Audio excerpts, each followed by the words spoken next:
राम राम। क्या आपकी कर्क राशि है? कर्क राशि वालों के लिए शनिदेव नवम भाव में विराजमान हो चुके हैं, जो कि आपका भाग्य भाव कहलाता है। राहु देवता की बात करें तो वह आपके अष्टम भाव में विराजमान हो चुके हैं और केतु देव दूसरे भाव में विराजमान हो चुके हैं। बृहस्पति देव आपके 12वें भाव में चल रहे हैं। यह चार ग्रह आने वाले समय में आपके भाग्य को, आपके जीवन को पूरी तरह से प्रभावित करेंगे। जैसे कि शनि देव का आपके भाग्य में आ जाना आपके जीवन की रुकावटें जो कि ढैया के कारण आपको परेशान कर रही थी, वह हटती हुई दिखाई देंगी। और आपको इन चार ग्रहों के बारे में किन बातों का ध्यान रखना है, कौन से उपाय करने हैं, कौन से परहेज करने हैं, ताकि आपका यह समय बढ़िया बीते और आपकी सब इच्छाएं पूरी हो। तो अगर आपकी कर्क राशि है और आप भी इन चार ग्रहों के फलादेश, उपाय और परहेज जानना चाहते हैं तो इस वीडियो में विस्तार से यह सारी जानकारी समझें। नमस्कार, मेरा नाम है पंडित अरविंद तिवारी। इस चैनल पर अगर आप आज पहली बार आए हैं या बहुत समय से चैनल के साथ चल रहे हैं, अभी तक इस चैनल को आपने सब्सक्राइब नहीं किया है तो इस वीडियो को देखने के बाद चैनल को सब्सक्राइब करके जाइएगा। कर्क राशि पर राहु केतु का असर क्या होने वाला है 18 तारीख 5वां महीना 2025 के बाद, जब यह राशि बदल लेंगे। देखिए, यह राहु कर्क राशि वालों के राशि के अनुसार अष्टम भाव में ट्रांजिट करेंगे और केतु दूसरे भाव में, सिंह राशि में केतु होंगे और राहु होंगे कुंभ राशि में। तो इनका फल क्या है, सबसे पहले यह समझें। यह जो भाव है यह मृत्यु भाव है राशि अनुसार, लग्न अनुसार भी आप इसको समझ सकते हैं। तो इस भाव में राहु का आ जाना रिसर्च के लिए, अगर आपका कोई काम रिसर्च से संबंधित है तो बहुत अच्छा है, लेकिन अगर आपका कोई भी काम रिसर्च से संबंधित नहीं है तो यहाँ पर राहु देव आपके जीवन में थोड़ी परेशानियां प्रकट जरूर करेंगे, ऐसा देखने में आएगा। आपके रिश्तों को बिगाड़ सकते हैं, बेवजह हेल्थ की प्रॉब्लम दे सकते हैं, कई बार आपको चोट वगैरह लगने की भी संभावना यहाँ पर राहु प्रकट कर देते हैं। राहु ग्रह जो है, जो भी करता है एकदम से अचंभित करने वाली स्थिति में करता है।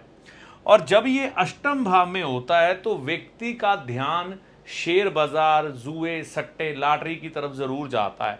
वह आसान तरीके से धन अर्जित करना चाहता है। यहाँ पर आसान तरीके से धन कमाने के संबंध में यह राहु आपको खराब फल प्रकट कर सकते हैं। तो आपको इस समय में ऐसे किसी भी काम की तरफ आकर्षित नहीं होना है और इस समय में आपने किसी भी व्यक्ति की जिम्मेवारी भी नहीं उठानी है। अगर आपके पास कोई ऐसा व्यक्ति आता है कि आप मेरी गारंटी भर दो या कुछ, बिल्कुल भी नहीं, क्योंकि आप इस समय में कई बार ना दूसरे की मुसीबत को अपने सर ले लेते हो, जिसको कहते हैं धोखा हो जाना। तो यह चीज़ से आपको सावधान रहना है। राहु यह फल प्रकट करेंगे। और यहाँ पर अगर यह शनि देव आपके बहुत अच्छे होकर चलते हुए, तो शनि देव के शुभ फलों के कारण राहु आपको इस समय एकदम से अच्छे परिणाम दिखा सकते हैं। यहाँ पर बृहस्पति देव जो कि खर्च के भाव में चल रहे हैं, आपके भाग्य भाव के स्वामी बनकर और छठे भाव के स्वामी बनकर यह राहु पर दृष्टि रखे हुए हैं। तो राहु की जो भी परेशानी आपके जीवन में प्रकट होने से पहले यह बृहस्पति कुछ ना कुछ उसको शांत करने का काम जरूर करेंगे। और अगर आप इस समय में शनिदेव को अच्छा रखते हैं तो यह शनिदेव आपके जीवन में नए रास्ते खोल देंगे उन्नति के लिए। आप कुछ ना कुछ नई शुरुआत अपने जीवन में करेंगे, चाहे रिश्तों को लेकर हो, चाहे कारोबार को लेकर हो, चाहे नौकरी को लेकर हो। तो यह शनि फिर आपको शुभ फल प्रकट करेंगे। केतु आपके जीवन में भागदौड़ जरूर बढ़ाएंगे। इस समय में आप आध्यात्मिक यात्रा की तरफ बढ़ सकते हैं, करने जा सकते हैं आध्यात्मिक यात्रा, क्योंकि राहु और केतु का फल साथ में लेना पड़ता है, तो यह चीज़ें हो सकती हैं। यहां पर यात्राएं आपको विदेश से संबंधित भी करने का अवसर प्रकट हो सकता है, या विदेश से कर्क राशि वालों को लाभ होने की संभावना रहती है। रिश्तों के प्रति फिर भी आपको सावधान होकर चलना है। यह जो सारे फल है ना, मुख्यतः तो राहु केतु पर आधारित है, लेकिन बृहस्पति जो फल देंगे आपको भूमि, मकान, वाहन का सुख देने में भी सक्षम है। घर का सामान आपके इस समय में बन सकता है ना। तो ऐसा देखने में आएगा, आप घर का सामान भी इस समय में बना सकते हैं। कुछ भी लग्जरी आइटम आप अपने घर में इस समय में परचेज करके रखते हैं। तो यह चीजें हैं। शत्रुता का भाव इस समय में किसी से रखिएगा मत, नहीं तो नुकसान हो सकते हैं। अब कुछ एक उपाय राहु को लेकर, कुछ एक परहेज राहु को लेकर, कुछ एक उपाय केतु को लेकर, कुछ एक परहेज केतु को लेकर अगर हम करते हैं तो ये 1.5 साल का जो राहु का सफर है ना, यह आपके लिए आसान हो जाएगा। कर्क राशि वालों ने शनिदेव की ढैया झेली है, अभी ढैया से मुक्ति मिल चुकी है, और यहाँ पर यह बृहस्पति अक्टूबर में यहाँ पर आ जाएंगे आपके तकरीबन 45 से 50 दिनों के लिए। संतान के संबंध में अच्छे फल प्रकट करेंगे। जीवन में खुशियां बढ़ेंगी इस समय में आपके, ठीक है ना, खुशी बढ़ेगी इस समय में। विवाह के संबंध में अच्छे संकेत, रिश्ते सुधरने के संबंध में अच्छे संकेत और भाग्य का साथ मिलेगा। जब यह बृहस्पति शनिदेव को देखेंगे तो राहु भी शुभ फल प्रकट करने के लिए इस समय में सक्षम होंगे। तो यह मुख्यतः जो फल है आपके जीवन में 4 ग्रह प्रकट कर रहे हैं। लेकिन अगर हम राहु को इस समय में ध्यान ना रखेंगे तो यह आपके शनि बृहस्पति को भी खराब कर सकते हैं, और जो फल आपको इस समय में शुभ मिलने चाहिए उसमें रुकावट डाल सकते हैं। तो आपको क्या करना है परहेज राहु के बारे में? छत पर कबाड़ जमा ना होने दें। अगर आपकी अपनी छत है, अगर आप फ्लैट में रहते हैं तो फिर तो मुश्किल है, लेकिन अगर आपकी अपनी छत है तो छत पर कबाड़ इकट्ठा ना होने दें। और अगर आप फ्लैट में हैं तो घर में इलेक्ट्रॉनिक सामान खराब पड़े ना हो, या तो उनको ठीक करा लो या उनको घर से निकालो। पानी की लीकेज अगर आपके घर में हो रही है, चाहे बाथरूम की टैप हो, चाहे आपके रसोई घर की या कोई भी और, उसको ठीक करवाएं, नहीं तो धन के नुकसान यह राहु यहाँ पर आपको दे सकते हैं।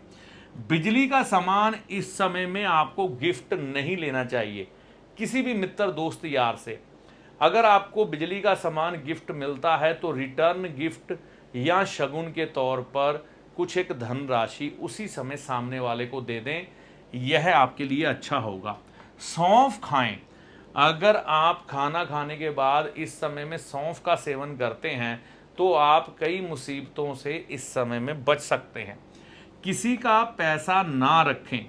होता क्या है, आप जो पिछली ढैया से निकले हैं, कई लोगों को उधार पकड़ना पड़ जाता है। खास तौर पर अगर किसी व्यक्ति को उस समय में बृहस्पति ग्रह की महादशा या अंतरदशा हुई तो खास तौर पर कर्जा उठाया होता है, तो नियत कई बार बदलने लग पड़ती है कि व्यक्ति का पैसा कम दूं या ना दूं।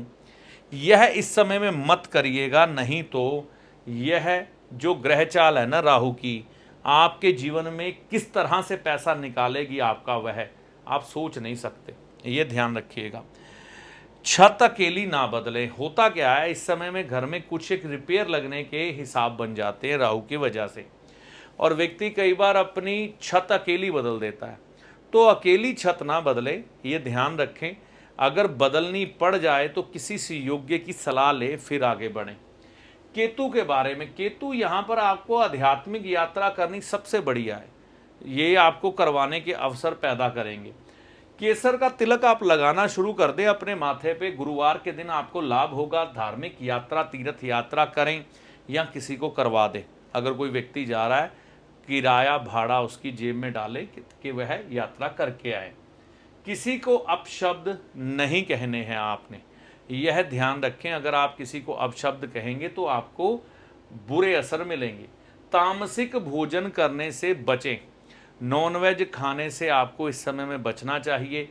शराब पीने से बचना चाहिए, अंडे खाने से बचना चाहिए, नुकसान हो सकते हैं। विशेष चीज, तीर्थ यात्रा करें या करवाएं खास तौर पर सावन के महीने में। अगर आप सावन के महीने में तीर्थ यात्रा हरिद्वार की कर आते हैं, ठीक है ना, पहाड़ में जाना तो रिस्की है, हरिद्वार की करेंगे तो बढ़िया रहेगा, या किसी को करवा दे, कावड़िए जाते हैं तो ये आपके लिए अच्छा रहेगा। मंदिर ज़रूर जाएं, आपके घर के नज़दीक जो मंदिर है, गुरुवार के दिन उस मंदिर में जाएं और पीपल के पेड़ को जल दे के आएँ। अगर मंदिर के बाहर कुत्ते दिखाई देते हैं, उनको कोई खाने पीने की वस्तु डाल के आएँ, इससे आपको लाभ मिलने की संभावनाएं बन जाएंगी। तो यह जो वीडियो है राहु केतु के गोचर यानी कि ट्रांजिट पर आधारित है। कर्क राशि पर राहु केतु का असर क्या होगा और साथ में कौन से उपाय और कौन से परहेज करके आप चलेंगे जिससे कि आपको इस समय में लाभ हो, इस पर आधारित था। ऐसी आशा करता हूं यह वीडियो आपके काम आएगा। देखिए, ज्योतिषी को कभी भी चमत्कारी बाबा ना समझे जो जादू की छड़ी घुमाएगा और आपके सामने धन की ढेरी लगा देगा। और ज्योतिषी ना ही कोई जादूगर है जो छलावे में रखकर आपको आपके सारे दुख दर्द दूर कर देगा। ऐसा कुछ भी ज्योतिषी के पास नहीं होता। ज्योतिष विद्या एक ईश्वरीय विद्या है। ज्योतिष विद्या से हम आपके समय की गणना करते हैं कि कब आपका अच्छा समय है, कब आपका बुरा समय है और आपको किन किन बातों का ध्यान रखना चाहिए, इसके बारे में हम आपको बताते हैं। और आपको बताते हैं कि आपको किस मार्ग को चुनना चाहिए और किस मार्ग पर चलना चाहिए। अपने अच्छे और बुरे के लिए आप खुद जिम्मेवार होते हैं।